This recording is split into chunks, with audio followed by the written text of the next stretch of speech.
بسم الله الرحمن الرحيم. والذاريات ذروا فالحاملات وقرا فالجاريات يسرا فالمقسمات أمرا إنما توعدون لصادق صدق الله العظيم.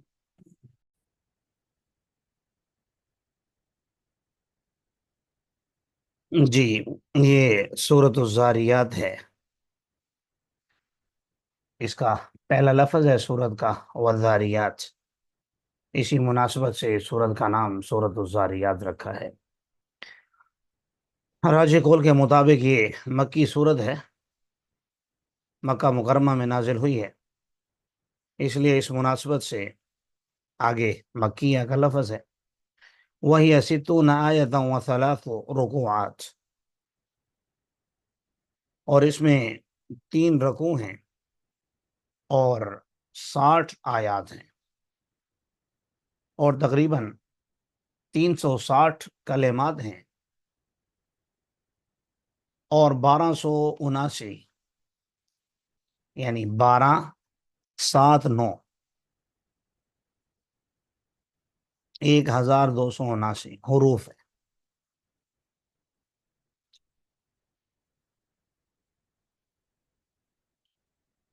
اللہ تبارک و تعالیٰ نے قسمیں اٹھا کر قیامت کی حقیقت کو بیان فرمایا ہے. والذاریات ذروا، قسم ہے ان ہواؤں کی جو گرد کو اڑاتی ہیں بکھیر کر. پھر قسم ہے ان بادلوں کی جو بوجھ کو اٹھاتے ہیں.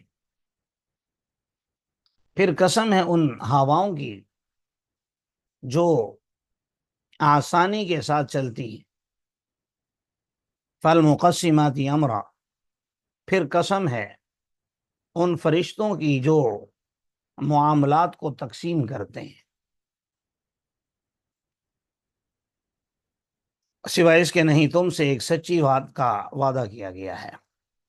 یہاں ایک دو باتیں بس ذہن نشین فرما لیں، پھر میں آگے چلتا ہوں. ایک تو آپ دیکھتے ہیں قرآن پاک میں اللہ تبارک و تعالی مختلف باتوں پر قسمیں اٹھاتے ہیں، تو عام طور پر تو قسم کسی کو یقین دلانے کے لیے ہوتی ہے. تو یاد رکھیے اللہ تبارک و تعالیٰ کو بالکل بھی ہمیں یقین دلانے کی ضرورت نہیں ہے. وہ ذات اس بات سے بے نیاز ہے کہ کوئی اس پر ایمان لائے یا نہ لائے، کوئی اس کی سنے یا نہ سنے، اس کے کہے کے مطابق زندگی گزارے یا نہ گزارے. نبی کریم صلی اللہ علیہ وسلم نے ارشاد فرمایا کہ اگر دنیا کے تمام لوگ کسی فاسق فاجر آدمی کے دل پر جمع ہو جائیں تو اللہ کی ملکیت میں ذرا برابر بھی کمی نہیں ہوگی، اور اگر سارے کے سارے لوگ کسی نیک آدمی کے دل پر جمع ہو جائیں، یعنی سبھی متقی پرہیزگار بن جائیں، تو بھی اللہ کی ملکیت میں ذرا برابر بھی اضافہ نہیں ہوگا. تو اللہ تبارک و تعالیٰ یہ جو عام طور پر قسمیں کھاتے ہیں، اس کا مقصد صرف اور صرف یا تو ان چیزوں کی قسم کھائی جاتی ہے جو بطور دلیل بھی ہوتی ہیں. ظاہر ہے ہوا، فرشتے، بادلوں کا آنا جانا، بارش برسانا، یہ سب اللہ تعالیٰ کی وحدانیت پر دلیل ہے اگر انسان غور و فکر کرے تو بطور شاہد کے، بطور دلیل کے اللہ تبارک و تعالیٰ ان چیزوں کو ذکر فرماتے ہیں. دوسری بات یہ کہ ترجمے میں نے الگ الگ کیے چاروں قسموں میں، 3 میں، ایک میں دونوں ہوا کا کیا، تو دونوں طرح یہاں تفسیر کی گئی ہے. بعض حضرات نے کہا کہ چاروں صفات یہ الگ الگ چیزوں کی ہیں. پہلی صفت سے مراد جیسے آپ نے دیکھا ہوا ہے، فالحاملات وقرا. دوسری صفت سے مراد بادل ہیں، فالجاریات یسرا. اور تیسری صفت سے مراد کشتیاں ہیں جو آسانی کے ساتھ چلتی ہیں، ہوائیں نہیں، لیکن چونکہ کشتیوں کو چلنے میں ہواؤں کا بھی عمل دخل ہوتا ہے اس لیے میں نے اس کا ذکر کیا. بہرحال کشتیاں مراد ہیں. اور چوتھی قسم سے مراد فرشتے. اور بعض مفسرین نے یہ لکھا کہ نہیں، ان چاروں کا تعلق ہوا کے ساتھ ہے. ہوا ہی گرد کو اڑاتی ہے، ہوا ہی بادلوں کو چلاتی ہے، اور ہوا کے زور پر ہی کشتیاں چلتی ہیں، اور ہوا ہی ان چیزوں کو پھر تقسیم کرتی ہے کہ کہاں پر ان بادلوں کو لے جانا ہے، کہاں پر نہیں لے جانا ہے۔ بہرحال یہ دونوں تفسیریں ہیں جو میں نے عرض کر دی ہیں، لیکن ان کا مقصد یہ ہے انما توعدون لصادق، یقیناً تم سے ایک سچی بات کا وعدہ کیا گیا ہے، تم سے ایک سچی بات کا وعدہ کیا گیا ہے، اس میں کوئی شک و شبہ نہ کرے کہ مرنے کے بعد کی زندگی ہے یا نہیں ہے۔ بہرحال مرنے کے بعد کی زندگی موجود ہے اور حساب کتاب دینا ہوگا۔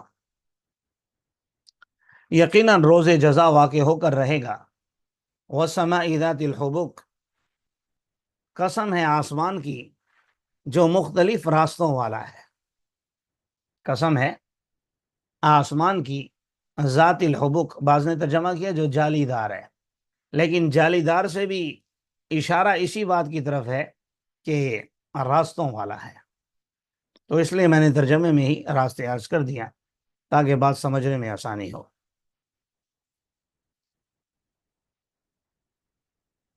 جی، یقیناً تم لفی قول مختلف، ایک اختلافی بات میں، ایک متضاد بات میں پڑے ہوئے ہو، حالانکہ اس سے دور وہی رہتا ہے جسے دور رکھا جائے، اس سے وہی منہ موڑتا ہے جس کا منہ موڑا ہوا ہو۔ قتل الخراصون، ہلاک ہو گئے اندازہ لگانے والے۔ الذین هم فی غمرۃ ساہون، وہ لوگ جو غفلت میں پڑھ کر بھولے ہوئے ہیں، غفلت میں پڑھ کر بھولے ہوئے ہیں۔ یسألون ایان یوم الدین، وہ آپ سے سوال کرتے ہیں کہ کب ہے روز جزا، تو انہیں بتائیے جس دن وہ آگ پر تپائے جائیں گے، پھر اعلان ہوگا ذوقوا فتنتکم، چکھو اب اپنی آزمائش، یہ ہے وہ چیز جس کو تم جلدی طلب کیا کرتے تھے۔ یقیناً متقی لوگ باغات میں ہوں گے، چشموں میں ہوں گے، لے رہے ہوں گے وہ سب کچھ آتاہم ربہم، جو ان کو ان کا رب عطا کرے گا۔ انہم کانوا قبل ذلک محسنین، یہ لوگ اتنے مزے میں کیوں ہیں؟ کیونکہ یہ اس سے پہلے یعنی دنیا کے اندر نیک لوگ تھے۔ اب ہر بندہ کہتا ہے کہ میں نیک ہوں، ہر بندے کا یہ دعویٰ ہے کہ نیک میں ہوں، تو فرمایا کہ بھائی نیک کون ہے، آگے ایک دو صفتیں ذکر کر دیں کہ اللہ کی نظر میں نیک لوگ یہ ہیں۔ ظاہر ہے آج کے دور میں تو ہر فرقے والا، دیوبندی ہے تو بریلویوں کو مشرک، بریلوی ہیں تو دیوبندیوں کو کافر، یعنی ابھی نبی کہیں تو کہ ان کے اکابرین کہہ کر چلے گئے، جس کی وجہ سے ان میں سختی پائی جاتی ہے۔ تو ہر ایک اپنے آپ کو نیک سمجھتا ہے اور دوسرے کو یا تو کافر سمجھتا ہے، کافر نہ بھی سمجھے تو کم از کم اسے گمراہ ضرور سمجھتا ہے۔ تو اللہ نے بتا دیا کہ بھائی کرائیٹیریا یہ ہے، کانوا قلیلا من اللیل ما یہجعون۔ پہلی بات تو یہ ہے کہ محسنین وہ ہیں جو راتوں کو بہت کم سویا کرتے تھے۔ اب ہمیں اپنا جائزہ لینا ہوگا، دوسری پر انگلیاں اٹھانے کے بجائے میں اور آپ کہاں کھڑے ہیں کہ وہ رات کے وقت بہت کم سوتے تھے۔ دوسرا وبالاسحار هم یستغفرون، اور سحری کے وقت یعنی تہجد کے وقت وہ استغفار کرتے تھے۔ نمبر تین، اپنے اموال میں حق رکھتے تھے سائل کا اور محروم کا۔ سائل سے مراد جو ضرورت مند ہو اور سوال کر لے، اور محروم سے مراد وہ جو ضرورت مند تو ہو لیکن سوال نہ کرے۔ تو ایسا شخص جو ضرورت مند ہو سوال نہ کرے، یہ زیادہ لائق ہے اس بات کے کہ اس کو دیا جائے، علماء نے لکھا ہے۔ اور صحابہ کی بھی جب صفات ذکر فرمائی، جو کمزور صحابہ تھے مالی اعتبار سے، تو ان کی بھی اللہ تبارک و تعالیٰ نے یہی صفت ذکر فرمائی کہ وہ لوگوں سے لپٹ لپٹ کر سوال نہیں کرتے،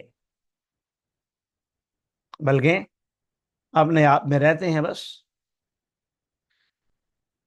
جی، تو یہ تین صفات ہیں ابھی صرف، اب دیکھ لیجیے اپنے آپ کو۔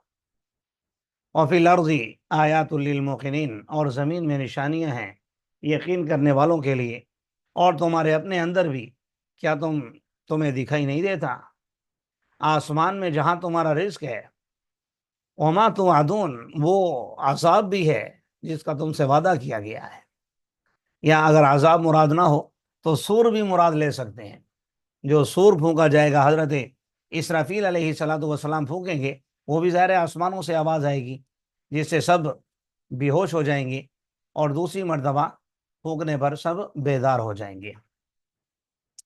آسمان اور زمین کے رب کی قسم، یقیناً وہ حق ہے مثل اس کے جو تم گفتگو کر رہے ہو۔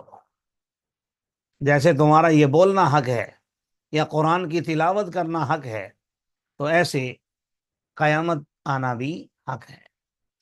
آگے بطور مثال کے حضرت ابراہیم علیہ السلام کا، حضرت موسیٰ علیہ السلام کا اور پچھلی قوموں کا تذکرہ فرمایا کہ جنہوں نے اپنے رب پر یقین کر لیا وہ کامیاب ہو گئیں، جنہوں نے اپنے رب پر یقین نہیں کیا، جن قوموں نے، وہ تباہ و برباد ہو گئیں۔ اب قرآن پڑھنے والوں کا فیصلہ ہے کہ وہ کس کا کہنا مانتے ہیں، اللہ کا کہنا مان کر راہ راست پر آتے ہیں، یا اللہ کو چھوڑ کر گمراہ کن زندگی گزارتے ہیں اور آخرت میں اپنے لیے عذاب کو چنتے ہیں۔ یہ ان پر ہے۔ تو بس ترجمہ عرض کروں گا کیونکہ آپ نے واقعات پڑھے ہوئے ہیں۔ حل ادا کا حدیث ضیف ابراہیم المکرمین، کیا آپ کے پاس پہنچی ہے ابراہیم علیہ السلام کے معزز مہمانوں کی خبر، جب وہ ان پر داخل ہوئے اور انہوں نے کہا سلام، تو حضرت ابراہیم علیہ السلام نے فرمایا سلام، وعلیکم السلام ورحمۃ اللہ، اور یہ آنے والے اجنبی لوگ تھے۔ تو ابراہیم علیہ السلام اپنے گھر والوں کی طرف متوجہ ہوئے یعنی کھانا وغیرہ لینے کے لیے، اور اس زمانے میں یہ کوئی معیوب نہیں سمجھا جاتا تھا، کیونکہ کوئی بھی راہ گزر، کوئی بھی مسافر، کوئی بھی اجنبی کسی کے گھر بھی آ کر کھانا مانگ لیتا، اسے وہ بٹھا دیتے، کھانا کھلا دیتے۔ تو یہ بھی ایک بھنا ہوا بچڑا لے کر آئے اور ان کے قریب کیا، لیکن وہ آگے سے کھا نہیں رہے کیونکہ وہ تو فرشتے تھے، لیکن آئے انسانی شکل میں۔ تو ابراہیم علیہ السلام نے فرمایا کیا ہو گیا، تم کھاتے نہیں ہو؟ انہوں نے ان سے خوف محسوس کیا۔ خوف کیوں محسوس کیا؟ کیونکہ اس زمانے میں جب کوئی کسی کے گھر کا نمک کھا لیتا تھا تو اس کے سامنے نمک حرام ہی نہیں کرتا تھا۔ آج کل تو ایسے نمک حرام ہے، جس کا کھاتے ہیں اسی کو ڈس لیتے ہیں، لیکن اس زمانے میں یہ تھا کہ جس کے گھر کا کھانا کھا لیا تو کم از کم اس کے ساتھ فراڈ نہیں کرنا، اس کو نقصان نہیں پہنچانا۔ تو اس لیے آپ نے ڈر محسوس کیا کہ میرا کھانا نہیں کھا رہے تو کہیں مجھے میرے دشمن تو نہیں ہے۔ تو انہوں نے کہا لا تخف، خوف مت کیجیے، اور انہیں خوشخبری دی ایک علم والے لڑکے کی، یعنی حضرت اسحاق علیہ السلام کی۔ تو ان کی اہلیہ حضرت سارہ جو 90 سے اوپر یعنی 100 تک پہنچی ہوئی تھی، تو وہ آئیں حیرانگی سے، متوجہ ہوئی فی سرۃ، حیرانگی سے، اور اپنے چہرے پر ہاتھ مارا، یعنی جیسے بندہ پریشانی میں یا تعجب کے طور پر رکھ لیتا ہے سر پہ ہاتھ، اور کہنے لگی عجوز عقیم، میں بوڑھیا اور بانجھ بھی، یعنی میں تو ہوں ہی بانجھ، مجھے جوانی میں اولاد نہیں ہوئی، تو جوانی میں جسے اولاد ہو بڑھاپے میں اسے بھی نہیں ہوتی، تو میں تو بوڑھی بھی ہوں اور بانجھ بھی ہوں۔ انہوں نے آگے زیادہ وضاحتیں نہیں دی، بات سمجھانے کی کوشش نہیں کی، بلکہ یہ کہا کذالک قال ربک، یہ مسلمان کی شان بیان ہو رہی ہے اگر میں اور آپ سمجھیں تو، کہ بھائی جب آپ کے سامنے یہ بات آ گئی کہ رب نے کہا، اب اس میں تعویلیں نہیں کرنی کہ نہیں شاید اس کا یہ مطلب نکلتا ہو، شاید یوں ہوتا ہو، نہیں بھائی، جب آ گیا سود حرام ہے تو بس حرام ہے، جب آ گیا جھوٹ نہیں بولنا تو نہیں بولنا، جب آ گیا کہ زنا کے قریب نہیں جانا تو نہیں جانا، بس۔ اللہ تعالی ہم سب کو عالم با عمل بنائے۔ تو فرمایا کہ آپ کے رب نے اسی طرح کہا ہے، ختم ہو گئی بات، یقیناً وہ حکمت والا بھی ہے، علم والا بھی ہے۔ تو ابراہیم علیہ السلام کو خیال ہوا کہ بھائی صرف خوشخبری دینے تو نہیں آئے، یقیناً آنے کا کوئی مقصد ہوگا، اور خوشخبری تو اللہ تعالیٰ بذریعہ وہی بھی بھیج سکتے تھے۔ تو اس لیے پوچھا فما خطبکم ایھا المرسلون، اے بھیجے ہو تمہارے آنے کا مقصد کیا ہے؟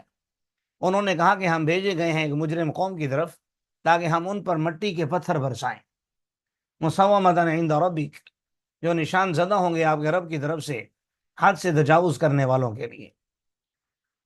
یعنی حضرت لوط علیہ الصلوۃ والسلام کی قوم کے متعلق کہا، اور ہم نکال لیں گے ان لوگوں کو جو اس میں ہیں ایمان والے، اور ہم نے اس میں مسلمانوں کے ایک گھر کے سوا اور کوئی گھر نہیں پایا، اور ہم نے ان میں نشانی چھوڑ دی ان لوگوں کے لیے جو دردناک عذاب سے ڈرتے ہیں۔ وفی موسیٰ اذ ارسلنا، آگے اب پھر حضرت موسیٰ علیہ السلام کا تذکرہ فرمایا کہ موسیٰ علیہ السلام کے بارے میں جب ہم نے ان کو بھیجا فرعون کی طرف واضح دلیل دے کر، اس نے بھی اپنے ارکان سلطنت کے ساتھ منہ موڑا اور کہنے لگا ساحر و مجنون، یہ تو ساحر ہے یا پھر مجنون ہے۔ تو ہم نے اس کو پکڑا اور اس کے لشکروں کو بھی انہیں سمندر میں غرق کر دیا، مثال میں کہ وہ ملامت کرنے والا تھا، یعنی اپنے آپ کو ملامت کر رہا تھا، لیکن ظاہر ہے اس وقت تو کوئی فائدہ نہیں تھا، یا یہ ہے کہ قابل ملامت تھا۔ اور قوم عاد جب ہم نے ان پر بھیجی ریح العقیم، نامبارک ہوا، جس نے کسی چیز کو نہیں چھوڑا جس پر وہ آئی، جعلت ہو کر رمیم، مگر اس چیز کو اس نے بنا دیا چورا چورا۔ جس چیز پر بھی وہ ہوا چلی، آپ نے دوسرے مقام پر پڑھا ہے 7 دن اور 8 راتیں مسلسل چلتی رہی۔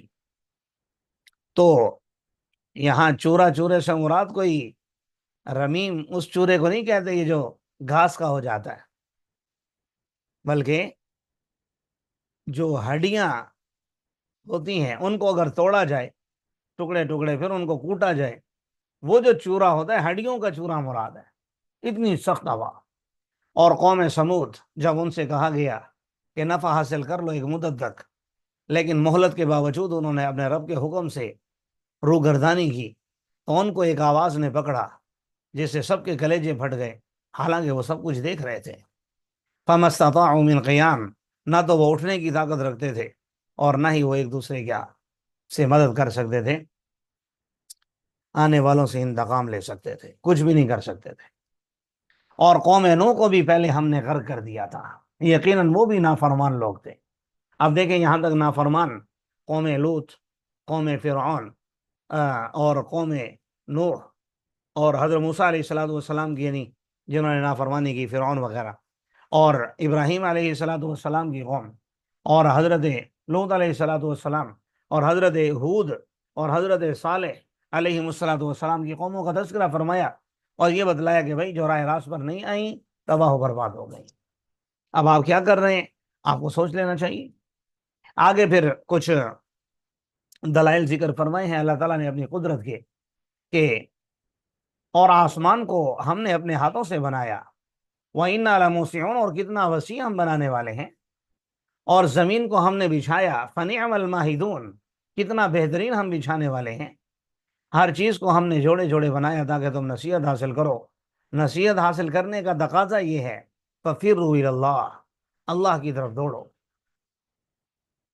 یقیناً میں تمہیں اس سے واضح طور پر ڈرا رہا ہوں، اللہ کے ساتھ کسی دوسرے کو الہ مت بناؤ، یقیناً میں تمہیں واضح ڈرا رہا ہوں۔ اسی طرح نہیں آئے ان کے پاس کوئی رسول جو ان سے پہلے تھے، مگر ان لوگوں نے یہی کہا ساحر او مجنون،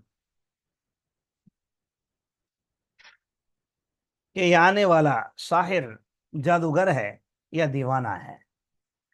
اللہ فرما رہے ہیں دواصو بھی، کیا یہ لوگ اسی بات کی ایک دوسرے کو وصیت کرتے رہے؟ بل ہم قوم طاغون، بات یہ ہے کہ یہ ہیں ہی سرکش قسم کے لوگ۔